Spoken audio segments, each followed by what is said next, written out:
कैलाश मानसरोवर भवन में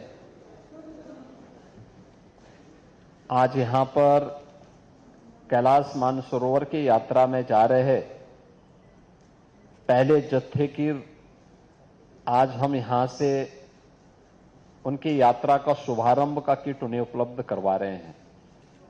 मैं इस अवसर पर इन सभी यात्रियों का हृदय से अभिनंदन करते हुए उनकी सुखद और मंगलमय यात्रा की कामना करते हुए भगवान देवादिदेव महादेव से प्रार्थना करता हूं कि उनकी कृपा इन सब पर बनी रहे, ये सकुशल वापस आए और वापस आएंगे तो उत्तर प्रदेश के यात्री फिर 1-1 लाख रुपए की सहायता उत्तर प्रदेश सरकार से जरूर पाएंगे। मैं इन सब के प्रति अपनी मंगलमय शुभकामनाएं देता हूं और ये कैलाश मानसरोवर भवन हमने उन्हीं की सुविधा के लिए यहां पे स्थापित भी किया था और मुझे अच्छा लगा कि आज 200 से अधिक श्रद्धालुजन इस भवन में आकर के इस यात्रा का हिस्सा बनने जा रहे हैं। मित्रों, मैं आज प्रातःकालीन सत्र में गाजियाबाद आया, सेंट्रल इलेक्ट्रॉनिक्स लिमिटेड के स्वर्ण जयंती कार्यक्रम का हिस्सा बना। केंद्रीय मंत्री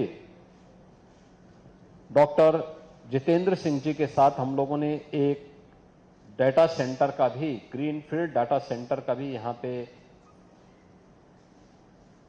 शिलान्यास किया है और ये सुखद अनुभूति का विषय है कि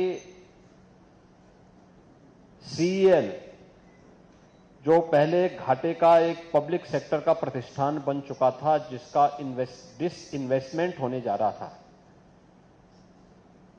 वह डिसइन्वेस्टमेंट से बचकर के अब एक प्रॉफिट देने वाला भारत के मिनी रत्न प्रतिष्ठानों में से एक बन चुका है। इस कार्यक्रम के बाद गाजियाबाद के विकास से जुड़ी भी योजनाओं की समीक्षा मैंने सभी यहां के माननीय जनप्रतिनिधियों के साथ मिलकर के ली है। मुझे अच्छा लगा कि पिछले 8 वर्ष में आदरणीय प्रधानमंत्री जी की प्रेरणा से, उनके मार्गदर्शन में जो कार्य हम लोगों ने उत्तर प्रदेश के अंदर किया है, गाजियाबाद आज एक नए गाजियाबाद के रूप में चमक रहा है। गाजियाबाद का परसेप्शन बदला है। जिस गाजियाबाद के नाम पर कभी अपराध और गैंगवार की फिल्में बनती थी, आज वह गाजियाबाद विकास, स्वच्छता और सुव्यवस्था का एक मॉडल बनकर के उभर रहा है। दुनिया की 50 जो स्वच्छ सिटी हो सकती है, उसमें अब गाजियाबाद का भी नाम आ रहा है। प्रदेश की पहली स्वच्छ सिटी के रूप में गाजियाबाद का नाम आ रहा है और आज गाजियाबाद की नहीं सब बातों को लेकर के, आज से 10 वर्ष पहले कोई सोचता नहीं था कि गाजियाबाद 12 लेन के ग्रीनफील्ड एक्सप्रेसवे के साथ जुड़ेगा। कोई ये नहीं सोचता था कि देश की पहली रैपिड रेल गाजियाबाद से होकर के जाएगी, पहली सिटी गाजियाबाद होगी जो रैपिड रेल से जुड़ेगी। आज गाजियाबाद के पास रैपिड रेल भी है, 12 लेन का एक्सप्रेस हाईवे भी है, गाजियाबाद के पास अपनी मेट्रो भी है, गाजियाबाद के पास अपना एयरपोर्ट भी है और गाजियाबाद अब गाजियाबाद से एक ग्रेटर गाजियाबाद के रूप में अपनी नई यात्रा को प्रारंभ कर रहा है। आज इसके लिए जनप्रतिनिधियों के साथ हम लोगों ने यहां पे काफी विस्तार से चर्चा किया है। यहां पे सभी संस्थाओं ने अपने स्तर पर अच्छे कार्य किए हैं, जिसमें हमारे कुछ नए इनिशिएटिव ग्रेटर गाजियाबाद की देश से आगे बढ़ाने के साथ ही यहां पे खोड़ा, लोनी, मुरादनगर, इन सब को लेकर के ग्रेटर गाजियाबाद को गाजियाबाद नगर निगम का पार्ट बनाने और एक बृहद कार्य योजना इसके विकास की आगे बढ़ाने के लिए हम लोगों ने कहा है। इंटीग्रेटेड ऑफिस कॉम्प्लेक्स, जनपद मुख्यालय का सभी जनपदीय मुख्यालयों को एक छत के नीचे लाने की व्यवस्था, पुलिस कमिश्नरेट का कार्यालय जहां पे पुलिस मुख्यालय के रूप में गाजियाबाद के माध्यम से वह लोगों को बेहतरीन सुरक्षा और लॉ एंड ऑर्डर की बेहतर स्थिति दे सके।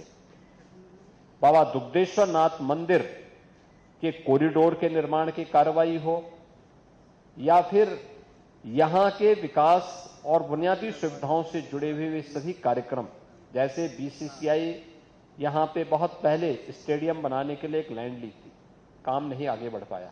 आज हम लोगों ने कहा कि वे उस लैंड का उपयोग अब गाजियाबाद विकास प्राधिकरण करे और गाजियाबाद विकास प्राधिकरण वहां पे एक स्टेडियम बनाए और उसका संचालन भी करे। ये मानसरोवर भवन, उत्तराखंड भवन या पूर्वांचल भवन, ये पब्लिक इसका उपयोग करना शुरू करे। इसके लिए भी हम लोगों ने यहां पे आज विकास प्राधिकरण भी और नगर निगम से कहा है, इसका एक मॉडल बना करके भेजें जिससे इनको हम ठीक ढंग से आगे बढ़ा सकें। एक नदी के पुनरुद्धार की कार्रवाई को आगे बढ़ाना, पिछले कुछ वर्षों के अंदर उठाए गए कदमों का परिणाम है कि गाजियाबाद में ग्रीनरी का लेवल बढ़ा है। गाजियाबाद अब एक शुद्ध सिटी के रूप में आगे बढ़ा है, सुंदर सिटी के रूप में एक नई यात्रा को आगे बढ़ाया है। जहां जगह जगह कूड़े के ढेर थे, पहाड़ थे, वे सब समाप्त हुए हैं। अब वहां पे मियावाकी फॉरेस्ट के रूप में, सिटी फॉरेस्ट के रूप में एक नया मॉडल वहां पे देखने को मिल रहा है। ऐसे ही यहां पे बहुत सारी इनिशिएटिव लेने हैं। ऐसे ही हिंडन नदी कभी यहां की पहचान थी। हिंडन नदी के पुनरुद्धार की कार्रवाई, प्राकृतिक पद्धति से उसके शुद्धिकरण की कार्रवाई, उसके दोनों ओर व्यापक वृक्षारोपण के कार्यक्रम, एक पेड़ मां के नाम पे लगाने की कार्रवाई, इस कार्यक्रम को भी युद्ध स्तर पर आगे बढ़ाने के बहुत सारे मुद्दों पर, यहां के डेवलपमेंट के मुद्दों पर, यहां की बुनियादी सुविधाओं के मुद्दे पर, यहां के रोजगार के मुद्दे पर, विभिन्न मुद्दों पर आज चर्चा हुई है। बहुत सार्थक चर्चा रही है और मुझे पूरा विश्वास है कि विकास की ये यात्रा डबल इंजन सरकार की इसी प्रकार से आगे बढ़ेगी। जनप्रतिनिधियों के सुझाव और उनके द्वारा ले जाने वाली कोई भी इनिशिएटिव को प्रशासन जमीनी धरातल पर उतारने का काम करेगा। इस विश्वास के साथ समीक्षा बैठक के साथ मैं यहां पर आया था और ये मेरा सौभाग्य है कि कैलाश मानसरोवर की यात्रा के इस पहले जत्थे को यहां से रवानगी करने के लिए मुझे यहां पर उनको किट उपलब्ध करवाने का एक अवसर प्राप्त हुआ है। मैं एक बार फिर से इन सभी तीर्थ यात्रियों के प्रति अपनी मंगल में शुभकामनाएं देता हूं। उनकी यात्रा की सुखद यात्रा की कामना करते हुए अपनी वाणी को विराम देता हूं। धन्यवाद। जय हिंद।